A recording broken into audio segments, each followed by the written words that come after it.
இப்போ சோஷியல் மீடியால ரொம்பவே வைரலா போயிட்டு இருக்கிற நியூஸ் என்ன அப்படின்னா விஜய் பிரியங்கா அவங்க மேரேஜ் பண்ணிக்கிட்டாங்க அப்படின்றதுதான். என்ன உண்மையாவே மேரேஜ் பண்ணிக்கிட்டாங்களா இல்ல பொய்யா இல்ல இது ஷூட்டிங்காக எடுக்கப்பட்ட போட்டோஸா இந்த மாதிரி நிறைய பேர் சொல்லிட்டு வந்தாங்க.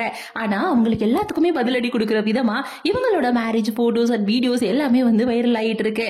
ஏன் இவ்வளோ சஸ்பென்ஸா வந்து இவங்க மேரேஜ் பண்ணிக்கிட்டாங்க அப்படின்ற மாதிரி நிறைய பேர் வந்து கேட்டுட்டு வராங்க. ஏன்னா இவங்களுக்கு மேரேஜ் ஆக போகுது அப்படின்ற விஷயம் இவங்களுடைய போட்டோஸ் ரிலீஸ் ஆகுற வரைக்குமே யாருக்குமே தெரியல. ரொம்பவே சஸ்பென்ஸா வந்து இந்த மேரேஜ் வந்து நடத்தி இருக்காங்க. அது மட்டும் இல்லாம ரொம்ப ரொம்ப நெருக்கமானவங்களை மட்டுமே இந்த மேரேஜுக்கு வந்து இன்வைட் பண்ணிருக்காங்க.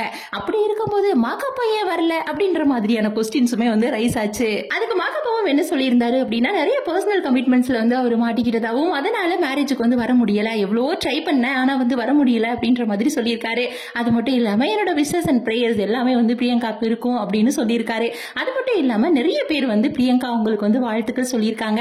சரி மாப்பிள்ளை யாருப்பா அப்படின்னு சொல்லி பார்த்தோம் அப்படின்னா அவர் வந்து ஒரு டிஜேவா ஒர்க் பண்ணக்கூடியவர் தான் வந்து பிரியங்கா வந்து கல்யாணம் பண்ணியிருக்காங்க. இந்த டிஜேவா ஒர்க் பண்ணக்கூடிய வசிசாசி அப்படின்றவங்க ஏற்கனவே வந்து பிரியங்கா அவங்களுக்கு அறிமுகமாயிருக்காங்க. அது மட்டும் இல்லாம இவர் சொந்தமாவும் நிறுவனம் வச்சிருக்காரு அப்படின்ற மாதிரியும் நிறைய பேர் நிறைய கருத்துக்களை சொல்லிட்டு வராங்க. பிரியங்காவுக்கும் வசிசாசி அவங்களுக்கும் இடையில 3 வருஷமா காதல் இருந்துட்டு இருக்காம். அது மட்டும் இல்லாம இவங்களுடைய காதலை குடும்பத்துக்கிட்ட சொல்லி குடும்பத்துடைய சம்மதத்தோட இவங்க வந்து கல்யாணம் பண்ணியிருக்காங்க. இப்பதான் இவங்களுக்கு திருமணம் நடந்திருக்கிறதுனால இன்னும் கொஞ்ச நாள் கழிச்சு வசிசாசி அப்படின்றவங்க யாரு, அவர் என்ன பண்ணிட்டு இருக்கிறாரு, சோ இவங்களுக்குள்ள எப்படி காதல் மலர்ந்துச்சு, இந்த மாதிரி விஷயங்கள் எல்லாம் பிரியங்கா ஷேர் பண்ணுவாங்க அப்படின்ற மாதிரி எதிர்பார்க்கிறாங்க.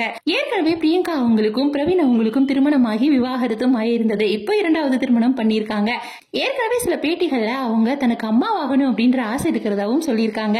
அது மட்டும் இல்லாம பிரியங்கா அவங்க அம்மா என்ன சொல்லியிருக்காங்க அப்படின்னா என்னுடைய மகளுடைய முதல் வாழ்க்கை தான் வந்து சரியில்லை, ஆனா 2வது வாழ்க்கையாவது நல்லா இருக்கணும் அப்படின்ற மாதிரி கண் கலங்கி பேசி இருப்பாங்க. இப்போ 2வது வாழ்க்கை மனசுக்கு ரொம்பவே பிடிச்ச விதமா வந்து நடந்திருக்கு அப்படின்றது எல்லாருடைய முகத்திலயுமே தெரியுது. பிரியங்கா அவங்கள தனிப்பட்ட வகையில எவ்வளவோ பேர் வந்து விமர்சனங்கள் பண்ணி இருந்தாலுமே கூட இப்போ இவங்களுடைய திருமணத்திற்கு எல்லாருமே மனதார வாழ்த்துக்கள் தெரிவிச்சிட்டு இருக்காங்க. ஒரு சில நெகட்டிவ் கமெண்ட்ஸ் இருக்கே தவிர மற்றபடி எல்லாமே வந்து பாசிட்டிவான ஒரு கமெண்ட்ஸா தான் இருக்கு. இப்போ பிரியங்கா அவங்களுடைய wedding and reception videos photos எல்லாமே இப்போ சோஷியல் மீடியால பயங்கர வைரலா போயிட்டு இருக்கு.